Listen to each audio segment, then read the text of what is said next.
कहते ना पहले की गलतियों से अगर नहीं सीखा, इसीलिए तो बदलाव जरूरी है।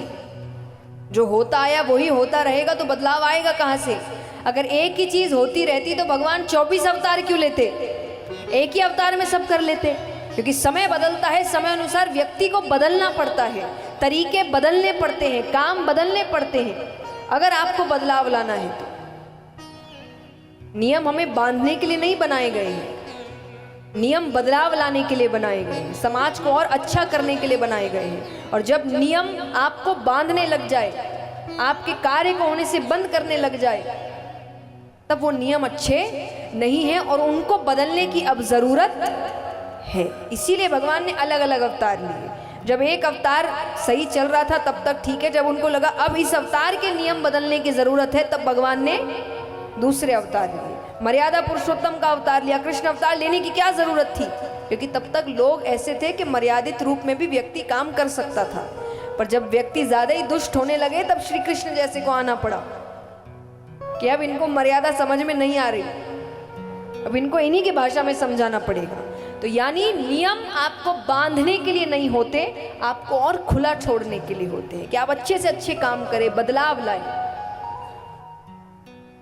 तो यहां पर दुर्योधन ने अपनी बात से पलट गया। तब भगवान शांति दूत बनकर आते हैं। भगवान मनाने की कोशिश करते हैं, उसको बहुत समझाते हैं, पर वो मानने को तैयार नहीं। अंत में उसने कहा, मैं युद्ध के बिना सुई भर भूमि नहीं दूंगा। तब भगवान ने कहा ठीक है। देखिए भगवान यही कहते हैं, अंत तक युद्ध टालो, लेकिन जब नहीं टल रहा तब पीछे मत हटो। भगवान ने युद्ध को टालने की बहुत कोशिश की थी, खुद ने करी है, लेकिन जब नहीं टला तब अंत में जब अर्जुन मना कर रहे थे युद्ध के लिए, तब भगवान ने कहा अब पीछे नहीं हटना। अब जब मान गए कि युद्ध करना है तब पीछे, शुरुआत तक अंत तक कोशिश करो कि ना हो, लेकिन अगर होना है तब पीछे नहीं हटना। तब भगवान ने कहा कि जब कोई मानने को तैयार नहीं, तो धर्म यही कहता है कि युद्ध होगा।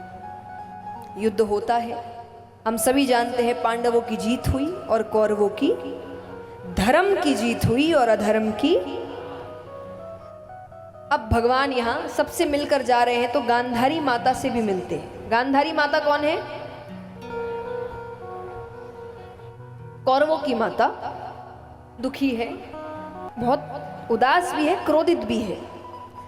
तो भगवान जब सामने आते हैं तो उन्होंने कहा कि मेरे 100 पुत्र थे, 100 की 100 मारे गए। वो 5 पांडव थे, एक भी कम नहीं हुआ। कारण तुम नहीं होते ना, वो एक दिन नहीं बचते। तुम्हारी वजह से मेरा पूरा वंश खत्म हो गया। तो जैसे मेरा वंश खत्म हुआ ना, मैं श्राप देती हूं, तुम्हारा वंश भी खत्म हो जाएगा। तुम्हारे वंश में एक नहीं बचेगा। भगवान कहते अच्छी बात है, मैं सोच ही रहा था उन्हें खत्म कैसे करूं। तो यहां पर भगवान ने कहा कि अच्छा है, मैं तो सोच ही रहा था उन्हें खत्म कैसे करूं। क्यों सोच रहा था? आज कोई साधारण व्यक्ति है, मान लीजिए कोई छोटी सी जगह है, वहां उसका पावर बहुत है, बहुत बड़ी पदवी पर है, थोड़ा सोर्स है, पावरफुल आदमी है। उसके बच्चे जब गलत काम करते हैं, गलतियां करते हैं और कोई उनको टोक दे तो वो क्या कहते हैं? तुम जानते नहीं। अच्छी भाषा में कहे तो तुम जानते नहीं मेरे पिताजी कौन है, पर ऐसी भाषा का इस्तेमाल होता नहीं है, पर आप समझ ही गए होंगे। तो वो कहते कि तुम जानते नहीं। तो जो छोटी सी जगह में थोड़ा सा अगर पावर मिल जाए तो इतना अहंकार आ जाता है, तो वो तो भगवान के बच्चे हैं।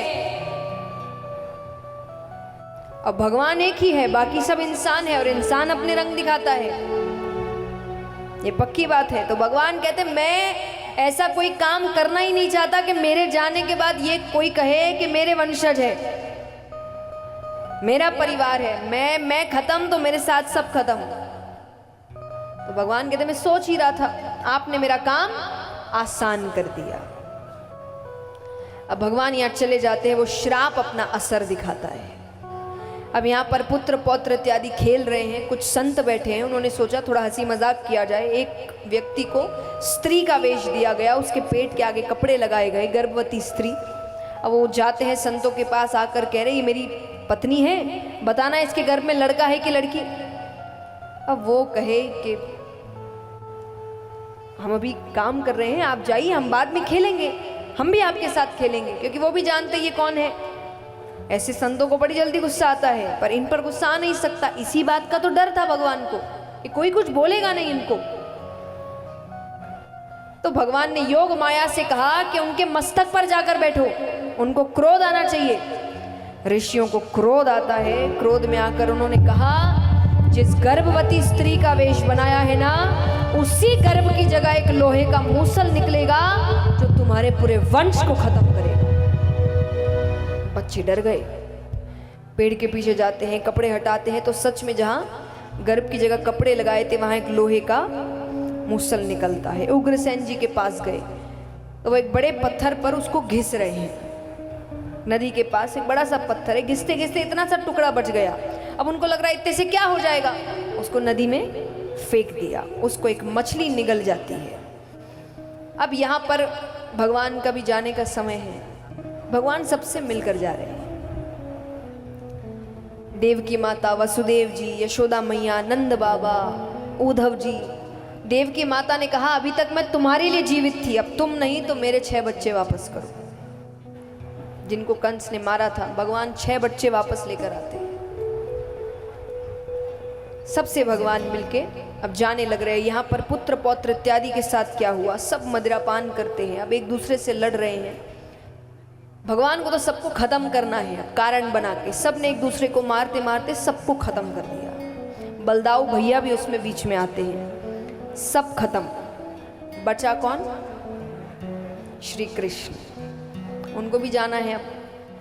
तो भगवान यहाँ पर एक पेड़ के नीचे लेटे हुए हैं, पेड़ की पत्तियां पूर्ण रूप से उनको ढक कर रखी है। सामने से एक शिकारी जा रहा है। अभी कौन शिकारी है? जिसने उसी मछली को पकड़ा, उसको काटा, उसमें से वो हिस्सा निकला, उसको धार करके अपने तीर के आगे लगाया, वही सामने से। अब भगवान के पैरों की मणि चमक रही है, उसको लगा पत्तियों के पीछे हिरण है, आंख चमक रही होगी, उसने वो ही तीर निकाला। तीर खींचता है, तीर जाकर भगवान के पैरों पर लगता है। लीला है, जन्म दिखाया है तो मृत्यु भी दिखानी पड़ेगी, वरना कोई तीर भगवान को मार नहीं सकता। पर तीर लगता है, भगवान उठते हैं, देवी देवता भगवान को लेने आते हैं। वो शिकारी कहे मेरी वजह से आप जा रहे हैं, मैंने आपको मारा। भगवान कहते तुमने नहीं मारा, मैंने तुमसे करवाया। क्यों करवाया? बोले राम अवतार में मैंने तुम पे पीछे से वार किया था, तुम बड़े क्रोधित हुए थे। कौन? बाली। भगवान ने पीछे से वार किया था तो बहुत क्रोधित हुआ था। भगवान कहते इस अवतार में तुमने पीछे से वार कर दिया, हो गया हिसाब बराबर। मैं किसी का उपकार ऊपर लेकर, मैंने तुमको मारा, तुमने मुझे मार दिया, हिसाब बराबर।